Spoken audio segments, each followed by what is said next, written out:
to the K. To the K.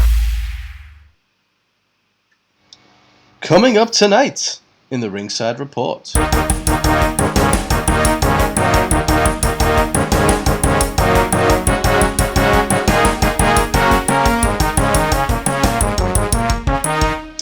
Cody and Brandy Rhodes part ways with AEW. Brock Lesnar talks problems with today's wrestlers. Hikaru Shida says she's struggling to survive in AEW. Tama Tonga re-signs, should I say, with New Japan. AQA signs with AEW. Shane McMahon is apparently still working for WWE.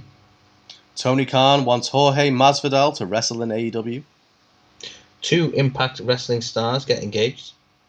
WWE reportedly offers a contract to a top female free agent. NXT Level Up set to replace 205 Live. Vince McMahon is apparently happy with the current product. And Stone Cold Steve Austin is set for an in-ring at WrestleMania 30. Anthony, when is all that coming up? It's all coming up right fucking now. Yes, it is. Yes, Let's kick things off with perhaps the biggest breaking news of yesterday. Cody Rhodes. It's big and it's broken. Mm-hmm. Cody Rhodes and Brandy Rhodes have left AEW, Anthony. They're gone. Gone. Yesterday's news. Gone. So obviously, Cody put a statement up on his Instagram because he didn't have his Twitter. I think he's since got it back.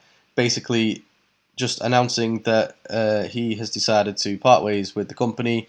Obviously, thanked a lot of people in there for his time. It was reported that he's been working as somewhat of a free agent over the past kind of few months or so, where a lot of people felt that it could potentially be a work. But in actual fact,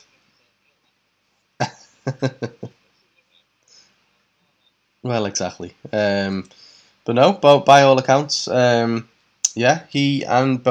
and Brandy are both gone from the company. Obviously, Tony Khan put a statement out as well, just thanking the pair of them for their time and efforts.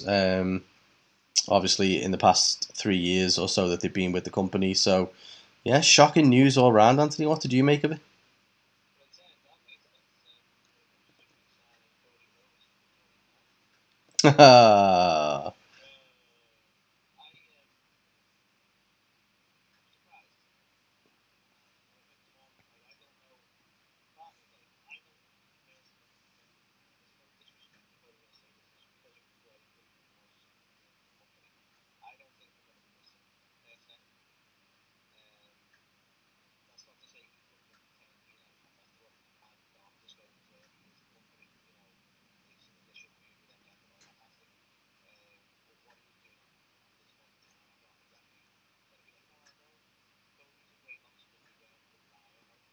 Mm.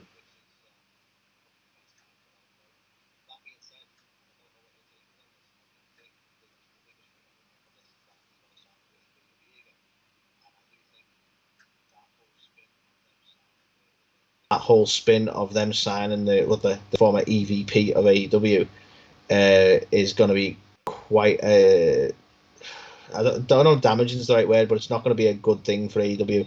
It's going to almost be a little bit of bad. Something that certainly the people who love WWE regardless and just want to hate AEW are going to use like a fucking weapon. The amount of fucking talk they're going to get about like, oh, AEW's dying, look, Cody's jumped ship and all that kind of bollocks.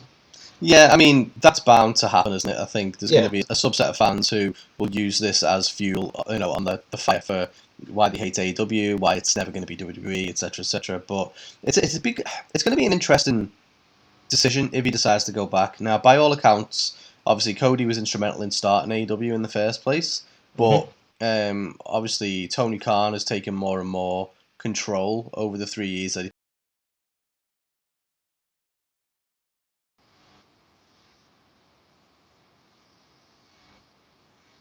been with the company, to the point where I don't believe Cody has got as much say as he once had in terms of his booking and that kind of thing. So that might have explained his exit. But if he goes to WWE, I don't think he's going to have a say there either. So this is the interesting thing for me. Like, people are dead set that he's going to WWE, but he's loved the freedom, and you can't exactly go. You go there from. Don't be wrong, they'd probably offer him a good amount of money, but Cody has made it very clear over the years he doesn't really need the money, right? Him leaving AEW doesn't mean he's going to give up on the shows he's got, like the Roads to the Top, and the like aren't necessarily just suddenly going to stop. He's probably going to carry on with them shows. They're network TV shows, nothing to do with AEW in a lot of senses. So you go, well, he's still making money. Does he need? He won't need the money from WWE. I think he'd sooner have the freedom. So it'd be interesting to see what he does next. But don't be wrong. Like, from a fan point of view, it'd be like, I mentioned this to you jokingly. Like, if Cody come back to like have a match with Seth, who's just won the title from Bobby Lashley, I'm there for that. That's fucking awesome. But from a like Cody's own satisfaction point of view, will he come back to a company that is going to restrict him as much as WWE do? I'd be interested to see. It really will. I've also I'm interested to know what you think on. There's been suggestions that him and Tony Khan weren't getting along as of late.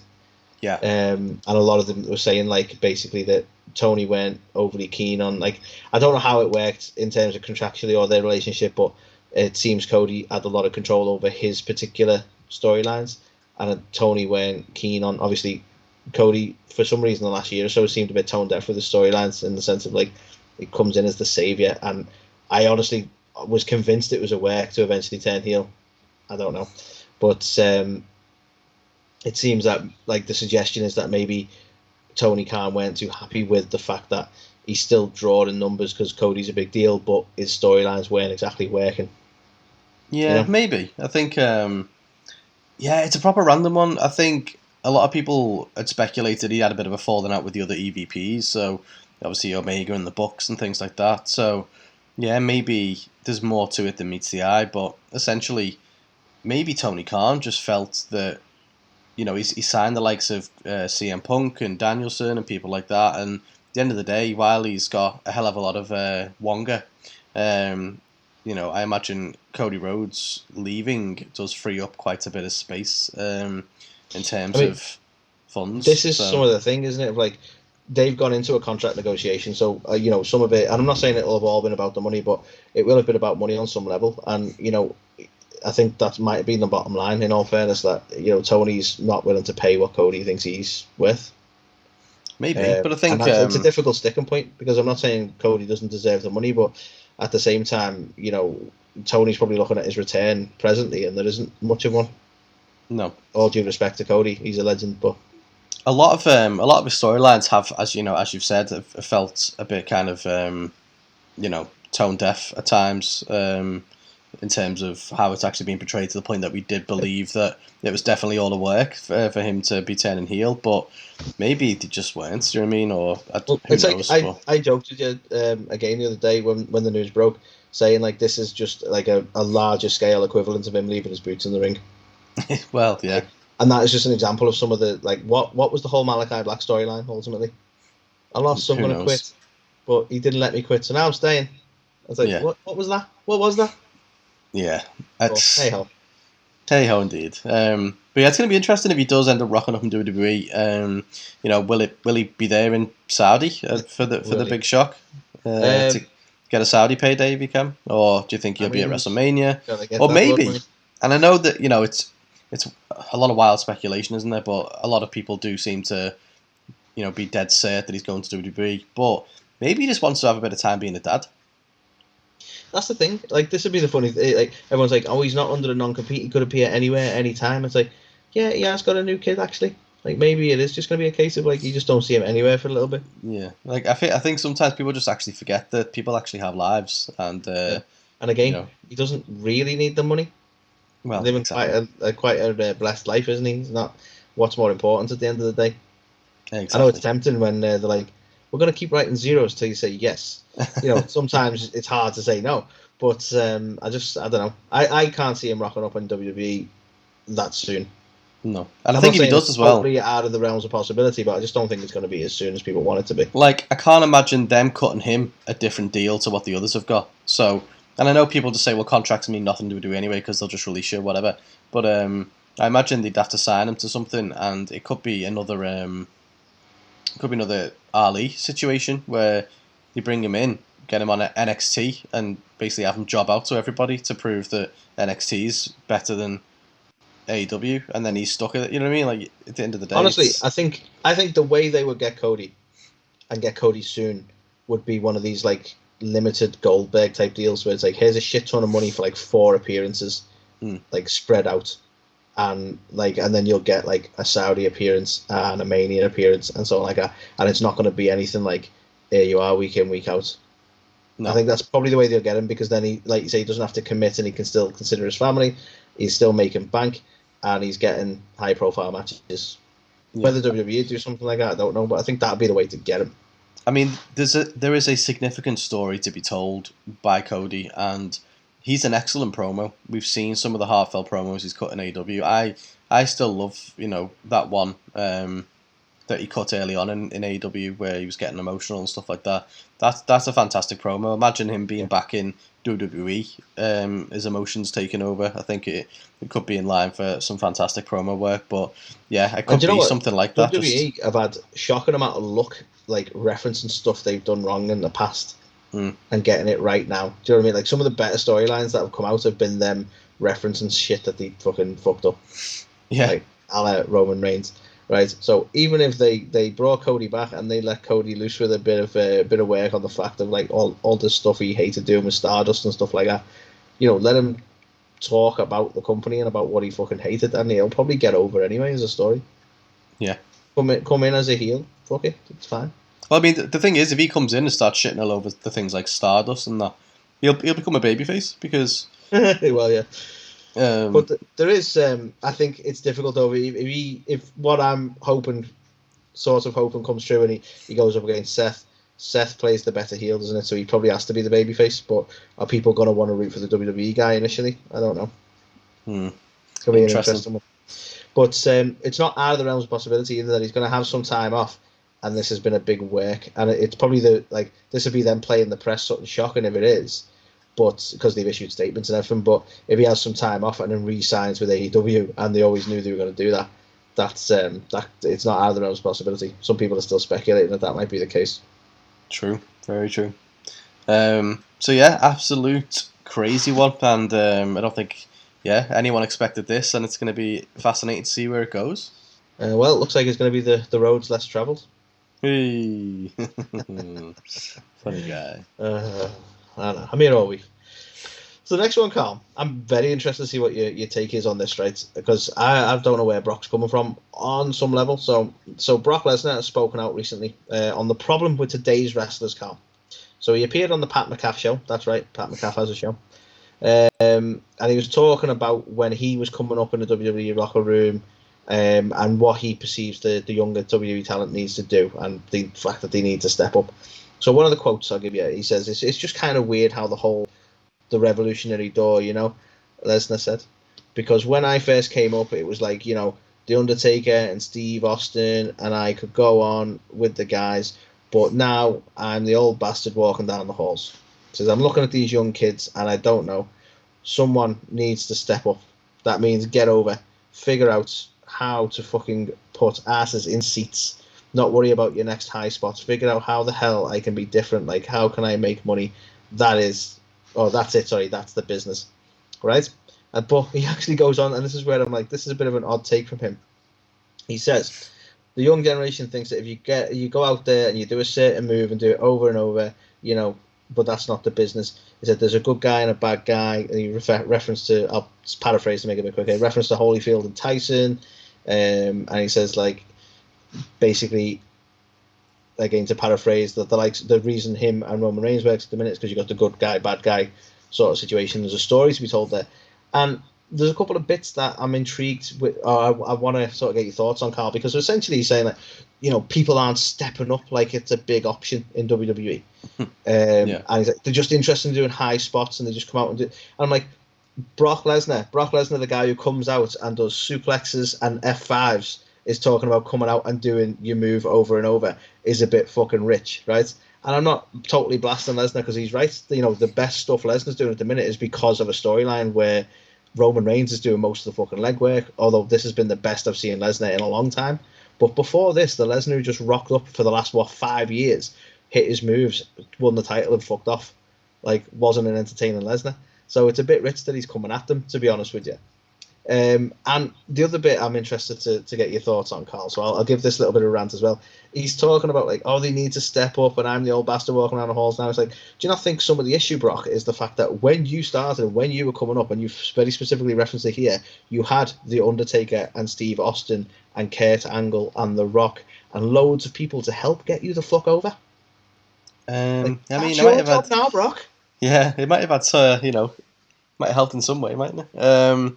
I think, obviously, there's a lot of different questions there, but ultimately, the business has changed a lot since Brock was coming up as well. Like, we don't have any stars anymore, whereas, the plethora of names that he mentioned then in that locker room, he could, learn from all of them, and as you said, they were all big enough to help elevate him. The problem is now there's hardly any big stars, and everybody is very generic. So the thing where he's talking about, Tyson and Holyfield and having like these larger than life gimmicks and stuff like that, everybody's just fucking, John Smith or, like, there's nothing about anyone anymore. Do you know what I mean? You haven't got an Undertaker or The Rock or, you know what I mean? Like, everyone's just like, totally right. I'm this guy. To me, this is as bad a take as when, and I love The Undertaker when I say this, so I'm not trying to come at The Undertaker for this. When The Undertaker was doing a few podcasts and he said about, like, basically that it's insinuating the locker rooms all week now because they sit playing video games instead of, like, throwing dice against the wall like he did back in the day or whatever, right? Yeah. And it's like, yeah, that's just a sign of the times, that old man taker. And it to me, it's a similar take to this, where it's like, I don't agree with Brock's comments on this, if I'm honest. I think it's a bad take from Brock because, again, for me, Brock referencing the people who helped him come up just really highlights the fact that, like, and I don't mean this, I'm not trying to sound massively disrespectful to him because I'll mention him really well, but what's Brock doing for the younger talent to help get them over? He's working with Roman Reigns, who's already over and already well established. Who's he building up? Who's coming up now that he's helping elevate? Yeah, the same way he got help. A big problem now, WWE as well, is everything is so heavily scripted and written to the point where, it's a lot more difficult now for someone to go, well, do you know what, I'm going to go out there and, try and make this name for myself and stuff, because you can't. That's a funny thing, like, because he mentions about doing these, like, high spots, but that's pretty much the only expression they've got in WWE because everything's scripted. The only way they can express themselves is to do some sort of cool high spot move. Yeah, and I think, again, that's kind of, old school kind of flippy shit rhetoric, isn't it? At the end of the day, back when wrestling was at its peak, you had the likes of, your Bret Hart and that getting over, not just for their character, but because they were fantastic in the ring. So being able to go in the ring is still a fundamental part of being a good wrestler, funnily enough, even though it's not wrestling, it's sports entertainment, right? But you need to kind of actually have a clue how to wrestle. But it's a blend, isn't it? It has to be. You have to be good in the ring, but be able to draw money. So he's right in one essence of what he's saying. But however, it's a lot harder for them to do that. I think there's one oversight when he's made these comments. There's one oversight he's given, and it's something he was involved in. And this is where I'm not totally knocking him, right? Drew McIntyre has the makings of a star, was being propelled like a star, and Brock was instrumental in putting him over. Yeah. That was executed exactly as it should be. Yeah, agreed. So they can do it and have done it. Like, they've kind of fucked it up at the minute because he's not over and he's stuck in a never-ending feud with Happy Corbin. But the point was they elevated him in the right way at the time. So they built a star there and just didn't capitalize on it. And all right, some of that was down to the pandemic, but I just don't get how Brock's referred to. It's like they just don't build stars, and someone needs to step up. It's like, you were there when Drew stepped up. Yeah, but I think again that's another classic example of the writers fucking shit up. Like, you've had Drew McIntyre who had that awesome showing in the Rumble. Brock put him over. This megastar, literally, a matter of. He had the fans. He had it. It was done. It was sewn up. But that can't be it, can it? So then he had to come out with a sword and have it called Angela and, all this other shit and have, like, fucking the Claymore count that and just ruined him. So it's they just can't help themselves, unfortunately.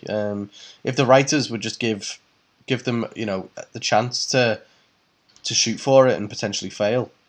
You know what I mean? Then fair dues. But at the minute, they just don't get that shot. It's you say what's written and you like it. Yeah. So how can they get Well, over? do as you're told, bitch. Yeah. So yeah, interesting take totally from Brock on that one. Yeah. I have to say, I don't get it. I don't get where he's coming from with it. I really don't. Yeah. Weird. In. Someone else who's been saying some interesting things at the minute is the one and only Hikaru Shida. So obviously she's gone back to Japan for a bit now, but basically she's done an interview on some site called BBM Mobile, and essentially she said that the hurdle for Japanese women to come to AEW has become much higher to kind of get over. Obviously, mainly due to the kind of Corona situation, but also because the women's division itself has been growing and things like that. She basically ended up saying that even she is struggling to survive in the current AEW. So she said it's become more of a handicap in terms of language barrier, obtaining a work visa, and the Corona disaster. I myself am no exception to this. Even as a member of AEW since its inception and a former women's champion, I am struggling to survive in the current AEW.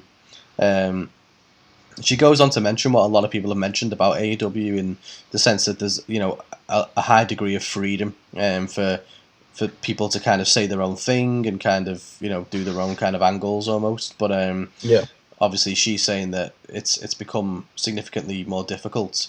And then it goes on to reference Emi Sakura, who came over from Japan recently as well, and saying that because it's very much kind of you do your own thing in AEW, they didn't even help her kind of with getting a house and things like that. Like she had to kind of sort all that out herself. Right. And unfortunately, she spent a lot of her time not even on the main shows, but more in like Dark and the like. So interesting take, I think, from Shida. And again, it's like almost the downside to the freedom, I suppose, isn't it? Because it for a lot of people it works and it's great, but I didn't even realize that there's like elements that they're there in a country they're not familiar with a language familiar with, and they're having to sort when it comes to accommodation, and that's like it's not great, like, is it? Yeah, exactly. So yeah, a very interesting take, and obviously for her as a former women's champion to be kind of like worried about her survival with the company as well, kind of says a lot, I guess, both about. I mean, that kind of thing always happens when you bring in significantly more talent because, it becomes much more competitive, doesn't it? There's less opportunity to shine. But, yeah, interesting that she's kind of almost worried for herself. Yeah, indeed. But hopefully, I mean, it's a very honest take, but hopefully, because I think she's fantastic in AEW, so hopefully it's not like a sign of like, potential like contracts ending or anything like that, to be honest. It better not, because we need to get Serena Deeb versus Hikaru Shida 3. That's what damn we need. right. Damn right we need. Yeah. So, yeah, hopefully it all works out. But yeah, it's a bit of a shame, like some of the stuff you learn, really, isn't it? And this is us, we're being fair. AEW is not perfect, and it's only fair acknowledging those elements, isn't it? True that. Speaking of AEW not being perfect, Carl, here's a massive fucking baldy drop. It's the next one, right? That's right. It's my monthly mention of Tama Tonga. Mm-hmm. So Tama Tonga, Carl, has recently stirred up some speculation. He pointed out that he was a free agent and has been since January the 30th. So this was in a tweet recently. He has now since confirmed that he has re-signed with New Japan Pro Wrestling. So alongside this, he's been clear. He says, it's true, I was a free agent January 30th, I'm now officially signed with New Japan Pro Wrestling. But obviously he's made some appearances in Impact quite recently. He's set to actually challenge the Good Brothers as part of the Gorillas of Destiny with Tangaloa. And I believe it's on the 19th of February on Fight TV's Impact Plus, I want to say. I don't know what they call the shows anymore. So obviously he's part of the Bullet Club, he's part of the Gorillas of Destiny, involved with Jay White, who's also appearing at Impact. Jay White's appeared in AEW, so the question tends to crop up, what's happened? Would you appear in AEW, etc., etc. And he's actually made clear that he never, like when AEW were coming up, he was never actually asked. Very sadly, and he's sort of. He's not. He doesn't sound particularly against it, but people are obviously referring back to I think this is where I always expect like a work or something to happen. So obviously, he made it clear that he was never actually offered the opportunity to jump to AEW, but he did previously sort of make headlines, let's say, when the Forbidden Door was open between Impact and AEW, and the Good Brothers sort of were back with Kenny Omega and the Young Bucks. You might recall tweets from Tonga at that point where he was calling them a bootleg club. Yeah. You know? But to me, that's playful, and that suggests that could we have like the current Bullet Club versus the Elite, and I'm there for that. I want that to happen, and you kind of get teasers like that all the fucking time. And I'm sorry, but do it again where you go where Impact, and there's no fucking reason, especially when we see Jay White on this week. There's no reason that he can't appear, and we can't have these sort of payoffs where we get the Elite going up the Gorillas of Destiny and stuff like that. Definitely. It's all well within the realms of possibility. And again, I don't even want this guy in AEW. I want him in WWE. I've said this so many times, Carl. Like I'm gutted he signed with New Japan, because it's less and less likely now that he's going to go up against Roman Reigns, and that's what I want. I want the guy who toppled the Tribal Chief. Maybe one day. But yeah, it's interesting. He's currently he's in Impact quite a bit at the minute as well, and they are kind of doing a little bit of a few bits and bobs with the Good Brothers at the minute. So who knows? Maybe that work's already starting to happen to make that AEW. Be interested. I wouldn't be surprised if we see the Gorillas of Destiny actually take the win and win the belts. Yeah, could happen. Obviously, they are big advocates of letting people who don't primarily work in their company be their champions, which we've seen quite a lot. So WWE, as much as it was quite fleeting, and we're fans of Mickey James, so we wanted more of it. But people at Knockout champion in WWE, so instantly like their belts and their name has been seen there. We're getting the likes of Christian was the Impact World Champion for a bit, so we got to see that in AEW and Impact. We're getting to see like possibly over in Japan, depending on what happens here. Do you know what I mean? It's not a bad move, because it puts their profile out there. It's advertising, isn't it? Yeah, exactly. You might as well have a big, massive W on their belts. You know what I mean? Marketing. Yeah. But no, I'm like, I made up. He signed with New Japan. That's where he's done his best work, and we're still getting to see what he's doing with Impact, and he's fucking awesome. And it's just a shame that so far we haven't got an AEW connection, and we haven't had a WWE connection. And I want something, Carl.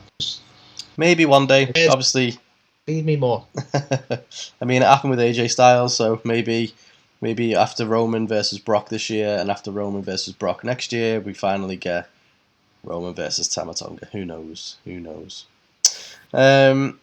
Stream, Carl. We can. So the next one to talk about. So even though AEW didn't get Tama Tonga, who they did get is AQA. So she had a match with Jade Cargill for the TBS Championship and put on a pretty fantastic show, if I do say so myself. But obviously you may know her from her time in NXT as Zayda Ramir, but is now going on as kind of AQA. But clearly, Tony Khan was impressed enough as well, since she's been given the All Elite treatment. So the graphic is now being up, and Tony Khan said she is a shooting star, and now she is All Elite. AQA responded by saying, "My heart is so full. Thank you, Tony Khan. Thank you, everyone at AEW. Glad to be All Elite." So, made up. Obviously, she's trained by Booker T, who hasn't always been the most complimentary of AEW. So that's an interesting AEW weren't shy about mentioning Booker T when she was having a match against Cargill. So it's nice to know that they're not going to ignore that, because obviously that's been a big part of her training, hasn't it? Yeah, defo. But no, it's nice to. She adds a different dimension to that women's division. I think in terms of kind of high flying capabilities and stuff like that. Like, you've got a lot of people who can do moonsaults and shit. Don't get me wrong, but shooting star presses and all kind of crazy things that she's pulling out and that she's got in her locker will add something else. Do you know what I mean? Something a bit different and creates quite a lot of new opportunities for her. To go up against some interesting kind of opposition. So, yeah, big acquisition, I would say. Interesting to see what she does on the women's roster in AEW. Indeed, yeah. Looking forward to it, man. Yeah, it certainly was a really good match between the two, so it seems to have a lot of promise. So my next one, Carl. Just a quick sort of speculative one, I suppose. So obviously, quite recently, there was a lot of heat, I suppose, on Shane McMahon taking the blame for the way the Rumble went down, and then there was a suggestion that he's basically been, future endeavoured by his own dad and all that kind of stuff, and we were to believe that he's not involved with the WWE at this point. But there's been a tweet gone out recently that would suggest that he is still very much involved with the WWE, but maybe not necessarily in that sort of creative capacity. And this has come from a tweet from, let me find his name, Marco Massotti, who, if you don't know the name, Carl, he is the owner of the South Africa's Sharks rugby team. And he put out a tweet basically saying that it was a great night out with Shane McMahon and Doug, apologies if I'm butchering the surname, Sifu, the co-owner of the Florida Panthers. And basically said that he's excited for a partnership between WWE and rugby. So if Shane is meeting with these people, having nights out with these people, and the excited for partnerships with WWE, it would suggest he's heavily involved in setting these partnerships up or setting these relationships up. So despite the speculation, he's not done with WWE by the looks of it. He's just working in a different capacity, maybe. See, it's an interesting one, that, isn't it? Everybody, all the news outlets were basically saying that he's gone. Who knows what this could mean, for wrestling as a whole and all this kind of stuff. And then news comes out mere, weeks later that he's still doing some kind of business for them. So who knows? It just makes sense in a way. Like, when you look at it logically, you go, yeah, it makes sense. If you weren't happy with the booking decisions he made for the Rumble, yeah, you don't sack him, do you? You just move him on to something else. So he's dealing with partnership deals now. Why would you get rid of him? There's plenty of areas that he could be really strong at as well. Well, exactly. I would have thought you'd keep him way the fuck away from creative after Raw Underground, to be honest with you, but whatever. God, you remember that? Jesus Christ. Although, to be fair, we went from Dabba-Kato to Commander Aziz, so I'm not sure which one was worse. But hey. Yeah, so the more you know, Shane McMahon, potentially still with WWE then. So, the plot thickens. So the next one to talk about, and this, again, speaking of plots thickening. So, Tony Khan has basically said that he still believes that Jorge Masvidal could actually show up in AEW. So you may remember a lot of the stuff within a circle versus American Top Team. We had a bit of a showdown between Masvidal and Jericho. Obviously, Junior Dos Santos, Andrei Arlovsky, a lot of American Top Team guys were all there. But obviously, Jorge didn't actually end up having a match. It was teased very heavily that he might do something with Jericho, but it just never seemed to come to fruition. But Tony Khan basically has said that, it's still a possibility, and he's certainly open to doing something after his next fight, which basically comes up pretty soon. But interestingly, off the back of this, it also says in this article, obviously, that Paige Van Zandt has been doing a lot of work for the company as well, who was recently doing that work with Brandy, who is no longer there. So yeah, a lot of people have pointed that out, that because of the way Brandy and Cody have suddenly gone, they've literally just had Brandy get sort of trash talked one week, and now she doesn't work for the company. It's what a weird place to end that. That's so bizarre, isn't it? But what happens with Paige Van Zandt now? You've got a really marketable, fighter who's clearly capable of making the transition over. Thunder Rosa. Well, yeah, but she's got something with Mercedes Martinez, hasn't she? So she can do both. It's fine. It's Thunder Rosa, for God's sake. Put her everywhere. But yeah, who knows? But yeah, I personally I'm a big fan of Masvidal. I think he's a fantastic fighter. Obviously, that incredible knockout of Ben Askren, won the BMF title in UFC as well. So clearly a bad dude. He could definitely do something to bring a lot of eyeballs. What the title's for, man. Yeah, it certainly is. So yeah, who knows? But I would like to see it, of course. But yeah, I'm not too sure how they would do that now, since it seems to have died down a bit, really. So we'll see. Indeed, a shame. But let's see what happens. Next one, Carl. Honestly, nice quick one. Really, just more of a congratulations all around, really, and that is obviously the news was 2 Impact stars. I'll not keep it in suspense any longer, Carl. Deonna Purrazzo and Steve Macklin are now officially engaged. This was broke by Deonna on her Twitter, in which she put up a picture of the 2 of them with the caption, "Look at my fiance." So just a massive congratulations to the pair of them. Yeah, definitely. I honestly didn't even know that they were together. What was his name in WWE? The Forgotten Sons fella, isn't he? Steve Macklin. He's in Impact now, isn't he? Yeah, I can't remember his Forgotten Son's name. I'll be honest with you. Yeah, me neither. Let me see if I can find it.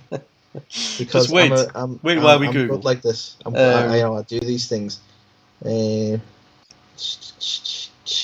yeah. Big news for them, obviously, though. So yeah, massive congratulations. Purrazzo's been absolutely killing it as well across Impact, NWA, everywhere, really. So yeah, I'm gonna act like this was seamless, Carl. Yeah, the former Steve Cutler, obviously. Oh, of course, yeah. I knew that the whole time. I was just messing with you, But yeah, so big congrats to the pair of them on their engagement. Indeed.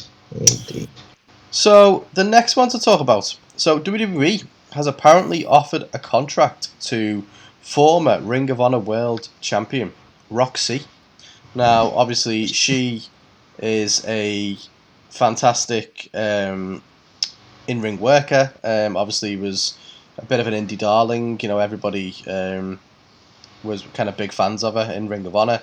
And with the stuff they're going through at the moment, she's now a free agent. But yeah, apparently she was at the Performance Center tryout in December and impressed so much that they have offered her a kind of full contract. So, interesting one because it kind of goes away from the hiring policy at the moment, doesn't it? Of no indie wrestlers and kind of going after athletes. Yeah, from it other suggests sports that that isn't like it's a general rule, but not one that they're not willing to break for the right people. Exactly. So it's very interesting on that.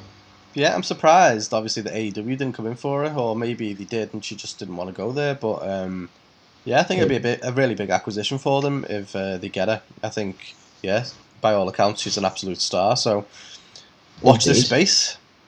Yeah, it'd be interesting to see what she does and whether she's going to be in NXT or going straight to the main roster. Let's see. Let's see what happens. Speaking of NXT, Carl, that's right. Fucking segues for days, mate. Right? They've very recently filed a trademark for NXT Level Up. And I say very recently, February 9th, if you're curious.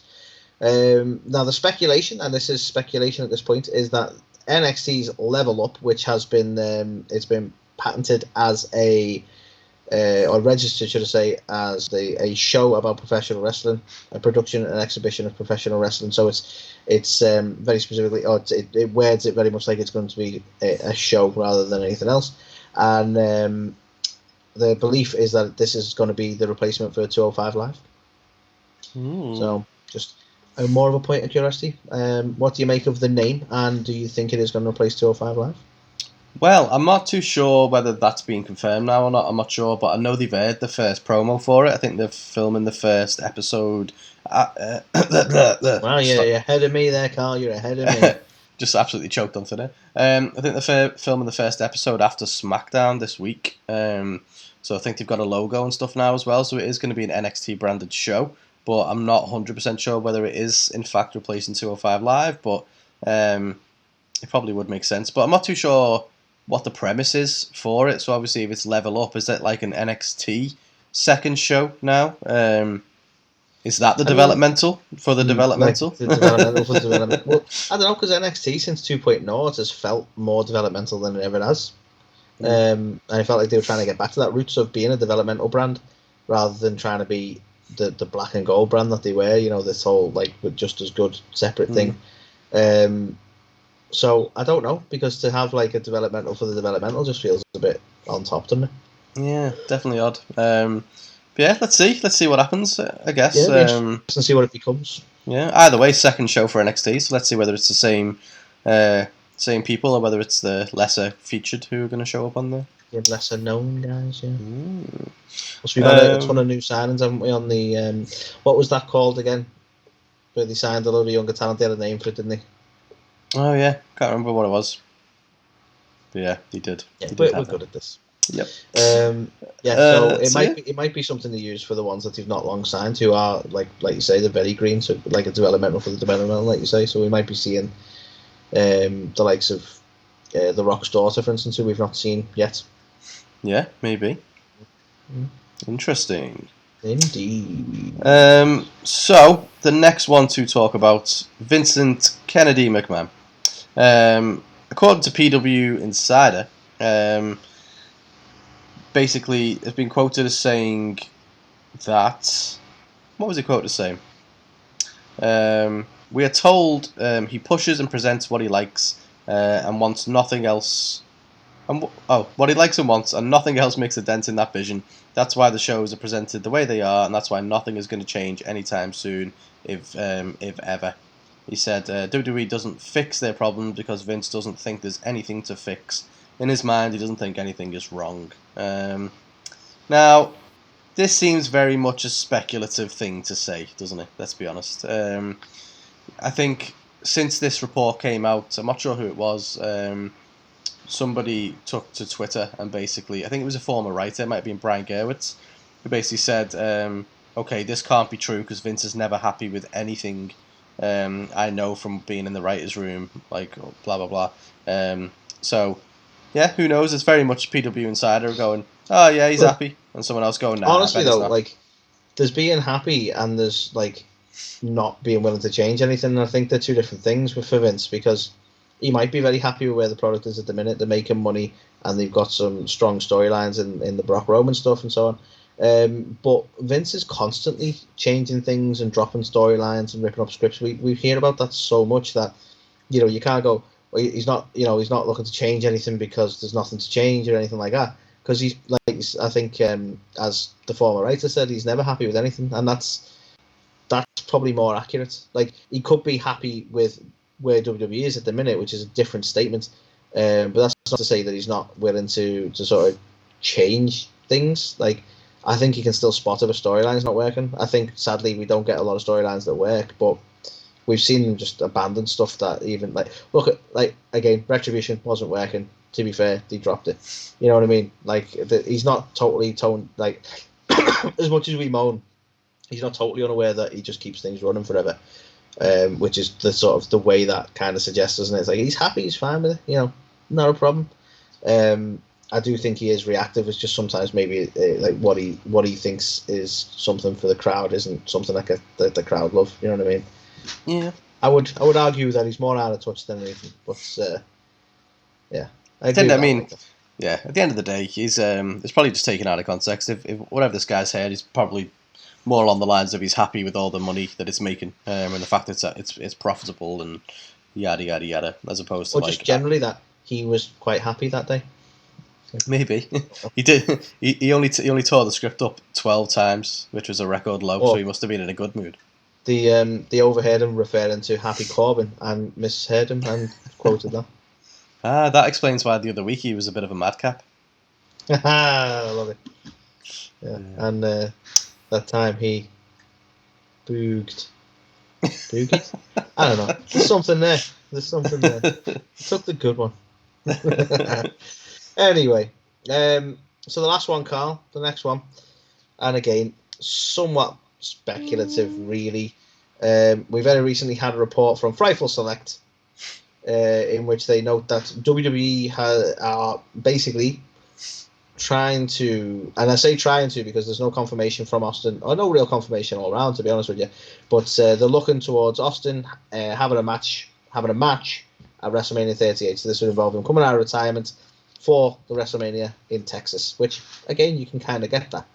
But this will be his first match in almost 20 years, Carl. That makes you feel old. Makes me feel old. It's a long time. So the belief is that WWE is hoping he'll come out of retirement and have a full-on match. But at the very least, they expect him to have some sort of physical role at WrestleMania. And this, while we're talking about it, Carl, that is the speculation. We've not had any confirmation on whether Austin's even interested in doing this. But you've got to believe he's been involved with the company, and I don't think he'd have an issue with at least taking a bump or whatever. But is this something that's being hinted at already? Because we mentioned this earlier when on This Week in Wrestling. For those who haven't listened to it, go and listen to it now. We'll wait. And there you go. That was your pause. I hope you listened. But yeah, and obviously are they hinting towards which would be a good poetry to it, really, of a Kevin Owens versus Austin at Mania. Obviously, Kevin Owens was gifted the stunner, let's say. So adopted the stunner as his finisher, obviously, in a nod to Austin. So it just kind of feels almost poetic that those two have, as WWE like to do with a lot of old timers, we hinted at spear versus spear. Let's get stunner versus stunner, shall we? But first thing I'll ask is, do you think it's going to happen? And do you want to see it? Okay, so firstly, it's come from Fightful, who, if it was Sean Ross Sapp, then he's well connected, that dude. So I imagine there's definitely got something in it. To be fair to Fightful, they have been clear that Austin, it's speculation, and Austin hasn't actually confirmed anything, or even if he's interested. So even they're being quite clear that this is almost quite speculative. But one thing they seem resolute on is WWE's interest in doing so. Okay. Well, I think he's definitely going to be there in some capacity. At the end of the day, it's in Dallas. He's obviously from Texas. The crowd will go absolutely apeshit. If he's not there in some capacity, it's a massive miss. So I fully believe he'll be there. I also can see something happening with Kevin Owens. So in the promo we cut on Raw last week, Kevin Owens was very much like, "Oh, Texas love me," or whatever. I believe, I've not seen it yet, but I believe the promo that he cut this week was that, he hates Texas and Texas is a shithole and all this kind of stuff. So obviously he seems to be potentially leading to something. At the minute, he hasn't got any match or anything scheduled for WrestleMania. So I don't know what they're going to do. I think originally they were probably going to go down the Kevin Owens versus Seth Rollins route. That might not be the case now, but then what does Seth do at WrestleMania if we do, we get Kevin Owens versus Austin? He fights Cody Rhodes, doesn't he? Of course, yeah. That's all connected now. But no, so it's one of them. I definitely, I think the minimum that we will see is that he will definitely hit somebody with a stunner, right? Whether or not he has a full match. I honestly believe it will be Kevin Owens, but like you say, it's whether it's going to be a full match between the two or whether it's going to be. Do you remember that time The Rock was at WrestleMania, but he was there just to didn't he burn a sign down or something like that? So he was there, but he didn't really have a match, but he had a segment and a bump with somebody. I feel like it's going to be maybe a bit like that. What was it with WrestleMania and burning signs? You know what I'm saying? What they do now. It's just what they do. I don't know. I didn't realise it'd been 20 years. That is a long ass time. I don't think he's been exactly keeping himself in ring shape. Obviously drinking a lot of his Broken Skull IPA. So I don't know. It's more of a lukewarm Steve Austin at this point.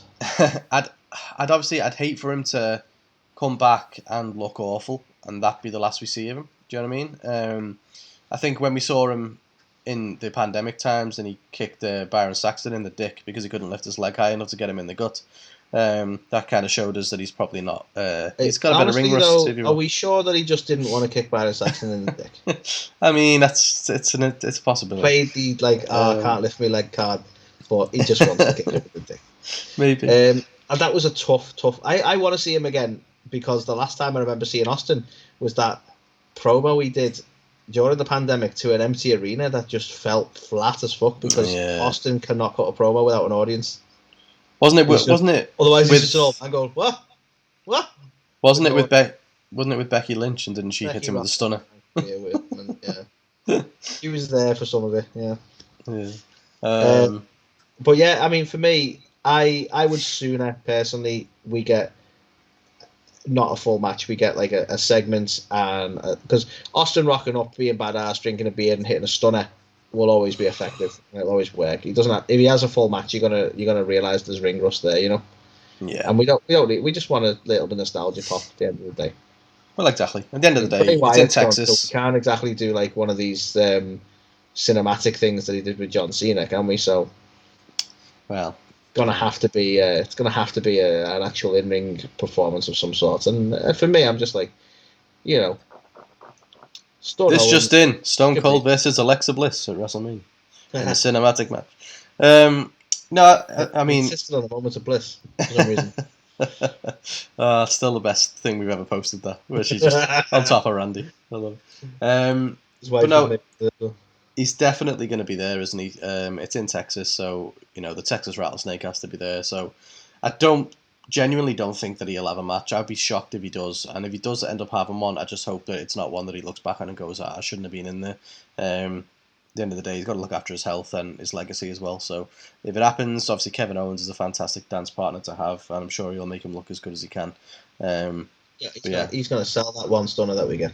Yeah, but at the same time, you know, is he going to get paid much more to actually have a match versus just show up? And at the end of the day, as you said, people just want to do a pop when he hits someone with a stunner, and then that's it. But again, I'm going to keep writing zeros until you say yes. Right? Yes, it's going to be 316 0 0 0 0 0 0. I would definitely insist on it being somewhere 360. 1,000,000%. So yeah, that, Anthony, is all the news this week. Hell of a lot going on. You know, yeah.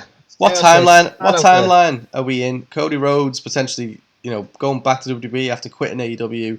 We've got Stone Cold Steve Austin coming back to the ring after 20 years. Like offended here, Carl, because you made a good point there.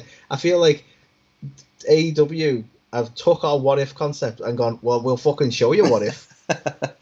I know, yeah. We need to just retire that segment now because... What if Keith Lee turns up? What if Cody goes back to WWE?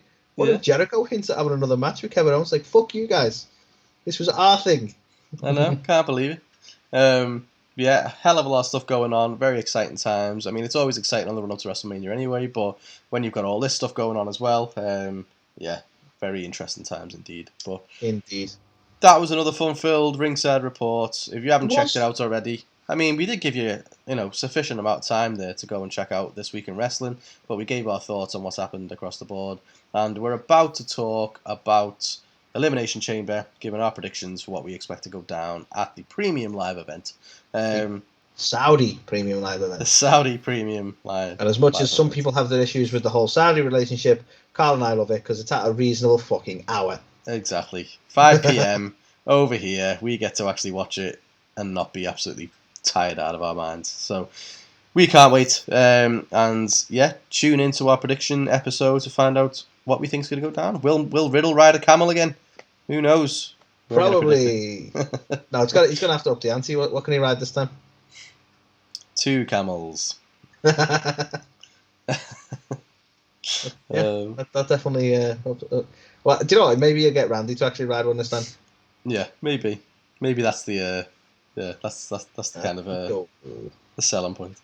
But yeah, so this was another fun-filled week, and yeah, we will see you on the flippity flip. This is Griff Garrison, and you're listening to A2theK. A2theK. A2theK.